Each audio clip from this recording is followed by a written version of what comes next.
2-3 معاملات تھے. ایک معاملہ تو خان صاحب کے ساتھ ملاقاتوں پہ پابندی، جس کو بعد بینچ نمبر 7 نے جو ہے وہ انڈو کر دی تھی. لیکن اس کے باوجود ان لوگوں نیکسٹ سنیے جی. جس کو بعد بینچ نمبر 7 نے جو ہے وہ انڈو کر دی تھی.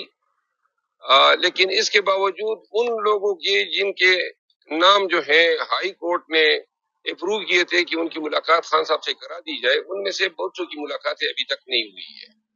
تو اس پہ ہم نے تبین عدالت کی درخواست دی. دوسری، اسی آنریبل بینچ نے ڈائریکشن دی تھی کہ جہاں پہ فزیکل ملاقات کوئی تھریٹ الرٹ کی وجہ سے ممکن نہ ہو تو آپ ان کی سائبر لنک کے ذریعے، ویڈیو کانفرنسنگ کے ذریعے ان کی ملاقات کرائیں. اور وہ بھی انہوں نے تعمیل نہیں کی، بلکہ آج تحریری طور پہ جیل سپرڈنٹ کی طرف سے جو جواب جمع کیا گیا اس میں یہ بتایا گیا کہ جیل مینیول میں ایسا کوئی قانون ہی نہیں ہے، کوئی رول ہی نہیں ہے جو ویڈیو کانفرنسنگ کی اجازت دے. جس پہ فاضل جج صاحب نے حیرت کا اظہار کیا جب ان کے نوٹس میں ہم یہ لے آئے کہ اس دن تو مریم نواز صاحبہ جو ہے کوٹ لکھپت جیل میں بڑے فخر سے کہہ رہی تھی کہ میں نے ویڈیو کانفرنسنگ کے ذریعے ملاقاتوں کی اجازت دے دی ہے، اور وہاں پہ باقاعدہ ویڈیو اسکرین بھی دکھائی گئی. تو جج صاحب جو ہے اس کو بھی ان کی معاملات کا نوٹس تھا، تو انہوں نے کہا کہ آیا کوٹ لکھپت جیل کے لیے علیحدہ قانون ہے، وہ بھی پنجاب میں ہے، اور اڈیالہ جیل بھی پنجاب میں ہے. تو ایک شخص کے لیے جو ہے ملاقاتوں سے آپ ان کو روکنے کے لیے آپ نے اب یہ کہہ دیا کہ جی وہ ویڈیو لنکنگ جو فیسیلٹی ہے وہ کوئی رول اس کو کیٹر ہی نہیں کرتا ہے. جس پہ انہوں نے جو ہے ایڈوکیٹ جنرل سے وضاحت طلب کی ہے.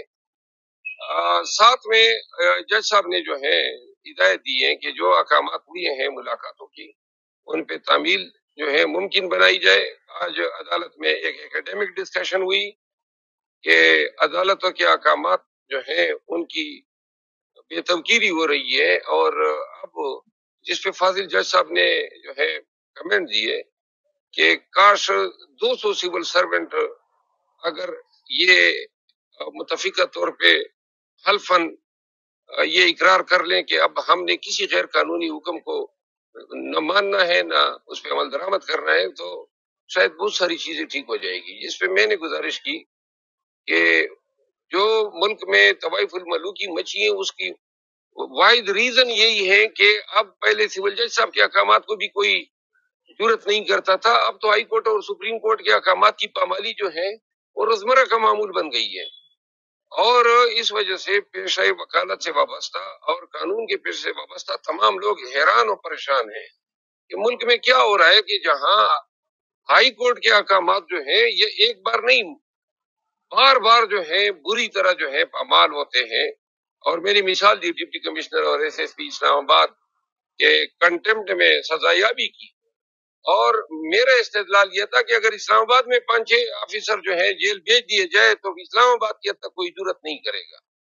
اور میرا خیال ہے کہ ملک کی تمام آئینی عدالتوں کو سوچنا چاہیے یہ جو روزمرہ ان کے احکامات جو ہیں کبھی ایک بہانہ کر کے کبھی دوسرا بہانہ کر کے یہ انتظامی اداروں کے لوگ یا افسران عمل کر رہے ہیں، اس کا واحد علاج یہ ہے کہ جو توہین عدالت کا جو قانون ہے اب اس کا بے دریغ استعمال ہونا چاہیے.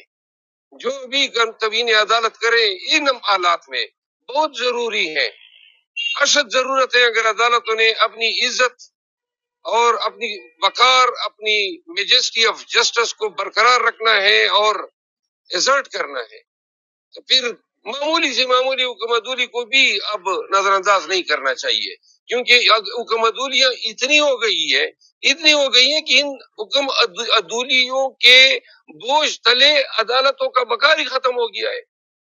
تو آج کارروائی جو ہے اس میں نے یہ بھی چیلنج کیا ہے، ایک علیحدہ ریٹ پٹیشن جو میں نے اپنے نام سے دائر کی ہے، جو 265 رول ہے پاکستان پریزن رول 1978 کا، جس کے ذریعے سیاسی ڈسکشن پہ جیل میں قدغن ہے. یہ 1818 میں ایک قانون بنا تھا انگریز کے دور میں، اس سے یہ مستعار لیا گیا ہے. تو اس پہ ہانیبل جج صاحب نے مائیکلز کی وری مقرر کی ہے، اور وہ بھی عدالت کی معاونت کرے گی اگلی تاریخ پیشی پہ. تو یہ آج کے حالات تھے جو میں نے آپ کو گوشت گزار. یہ بتا رہے تھے جی شیر افضل منور صاحب اس مقدمے کی ساری تفصیل کہ جس پہ بعد اب اڈیالہ جیل کے حکام کو مسلسل میں نے آپ کو بتایا کہ اڈیالہ جیل کے حکام بہت زیادہ عدالت کی حکم عدولی کر رہے ہیں اور ایک پراسرار سرگرمیاں وہاں پہ پائی جاتی ہیں. عمران خان صاحب کی زندگی کے بارے میں آلریڈی خطرات لاحق ہیں اور خطرات بھی اب تو ببانگ دہل سابق وزیر داخلہ مسلم لیگ نواز کے رہنما رانا ثناء اللہ صاحب ٹی وی چینلز پر آ کے ببانگ دہل کھلے عام کہہ رہے ہیں کہ جناب یہ 6 مہینے سال کے اندر فیصلہ ہو جانا چاہیے، یا ہم رہیں گے یا یہ رہیں گے، یعنی ہم نے تو رہنا ہی رہنا ہے، وہ یہ بتا رہے تھے. البتہ اس کا اگر کریا کرم ہو جائے تو زیادہ بہتر ہے. تو بہت ہی انہوں نے خطرناک گفتگو کی ہے عمران خان صاحب کی زندگی کے حوالے سے، جس کے بعد بہت سارے سوالات اٹھ گئے ہیں. اب آپ کو میں سنواتا ہوں علی محمد خان صاحب کو کہ علی محمد بلکہ انہی کو سن لیں، عمران خان رانا ثناء اللہ صاحب بھی کو سن لیں کہ وہ کیا کہہ رہے ہیں. اس کے بعد آپ کو اندازہ ہو جائے گا کہ اڈیالہ جیل کے حالات و واقعات کس قدر سنگین ہو چکے ہیں اور عمران خان صاحب کی زندگی کس قدر خطرناک حالات کا سامنا ان کو کرنا پڑ سکتا ہے، کیونکہ نیتوں پہ بہت زیادہ شک کیا جا رہا ہے.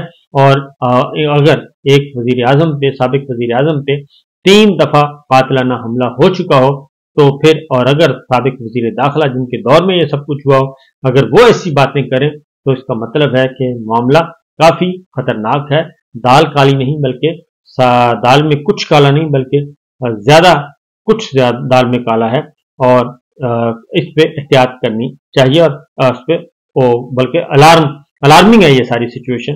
سنیے جی رانا ثناء اللہ صاحب کو. وہ حل جو ہے اس کا یہی ہے کہ اگر اس کا بس چلا تو وہ پھر یہ تباہی لے کے آئے گا، اگر اس کا بس نہ چلا تو رانا صاحب ملک اور قوم. رانا صاحب آپ ایک بڑے جید سیاسی کارکن ہیں، جب آپ اس طرح کی بات کریں گے کہ اگر یہ بات یعنی یہاں تک پہنچ چکی ہے کہ کوئی ریکنسیلیشن ممکن نہیں، کوئی بات چیت آگے نہیں بڑھ سکتی، تو یہ تو ہم پھنس گئے ہیں، پھر بری طرح پھنسے ہوئے ہیں. نہیں حبیب اکرم صاحب بری طرح سے پھنس گئے. معاملہ یہ ہے کہ ہم ایسے پھنس گئے ہیں کہ ہم اب اس سے نکلنا جو ہے وہ ہمارے لیے یعنی چلے میں ناممکن نہیں کہتا لیکن مشکل ترین ہے. اور اس کی وجہ یہ ہے کہ وہ بندہ جو ہے وہ 4 سال بس سے اقتدار رہا ہے. اس نے 4 سال میں اپوزیشن کے ساتھ ہاتھ نہیں ملایا، اپوزیشن لیڈر کو فون نہیں کیا، بیٹھ کے بات کرنا مناسب نہیں سمجھا. جب ملک کے اوپر حملہ ہوا، وہ پلوامہ والا جو واقعہ ہوا تھا، اور اس وقت اس شام کو یہ خطرہ تھا کہ انڈیا جو ہے وہ میزائل حملہ کرنے والا ہے پاکستان کے اوپر. ہر بندہ فکر مند تھا. آرمی کی قیادت نے، اس وقت کے آرمی چیف اور DGI/SPR نے کہا کہ اپوزیشن کو اعتماد میں لینے کے لیے ہم انہیں بریفنگ دینا چاہتے ہیں. بریفنگ لینے کے لیے پوری اپوزیشن جو ہے وہ کمیٹی روم 2 جو ہے پارلیمنٹ بلڈنگ کا، وہاں پہ 1.5 گھنٹہ منتظر کی رہی. ساتھ دیوار مشترک ہے پرائم منسٹر چیمبر کی، وہاں پہ موصوف بیٹھے تھے. آرمی چیف نے بقول ان کے منتیں بھی کی اور کہا کہ آئیں، آپ کی سربراہی میں میٹنگ ہوگی تو وہاں پہ جو ہے وہ ہم نے بریف کرنا ہے. اس نے کہا کہ میں وہاں پہ جاؤں گا تو مجھے تو ان کے ساتھ ہاتھ ملانا پڑے گا، میں نے تو ان کو چھوڑنا ہی نہیں ہے، میں وہاں پہ نہیں جاؤں گا. وہ وہاں پہ نہیں آیا. رانا صاحب نہیں، میں یہ بات جو کر رہا ہوں میں یہ ایکسپیرینس کی بنیاد کے اوپر کر رہا ہوں، اور باقی آپ اس کو نوٹ فرما لیں. آگے آنے والے میرا خیال ہے 6 ماہ میں 1 سال میں فیصلہ ہو جائے گا. اب یہ جو قضیہ ہے اب اس سے اور زیادہ دیر ملک برداشت کر ہی نہیں سکتا. تو یا ادھر وے ادھر یا ادھر کوئی نہ کوئی فیصلہ ہو جائے گا. وہ کیا ہو سکتا ہے فیصلہ ادھر یا ادھر؟ یہ 6 ماہ بعد سال بعد بھی آپ یہ کہیں گے کہ میں نے درست کہا ہے. نہیں، ادھر یا ادھر سے کیا مراد ہے؟ ادھر کا فیصلہ یہ ہے کہ کوئی ایک فریق نہ رہے، یا ادھر کا فیصلہ ہے کہ کوئی فریق نہ رہے؟ مطلب یہ تو بڑی آپ سخت بات کہہ رہے ہیں. یہ بات میں نے کوئی 1 سال پہلے بھی کی تھی، تو اس کے اوپر بھی بعض دوستوں نے بڑا اعتراض کیا تھا. لیکن میں یہ کہہ رہا ہوں کہ عمران خان کا یہ فلسفہ ہے کہ میں کسی کو نہیں چھوڑوں گا. اگر اس کا بس چلا تو وہ کسی کو نہیں چھوڑے گا، ہر چیز ختم ہو جائے گی. اچھا، اگر باقیوں کا بس چلا تو پھر وہ ختم ہو جائے گا. یہ تو اس کا بنیادی تھیسس ہے، اس سے تو اس نے پیچھے پھر آپ ابھی پولیٹیکل کنسنسس کی بات کر رہے تھے، تو وہ پولیٹیکل کنسنسس کس کے ساتھ؟ اگر بانی PTI نہیں تو پھر پولیٹیکل کنسنسس کس کے ساتھ؟ آپ کس کی بات کر رہے ہیں؟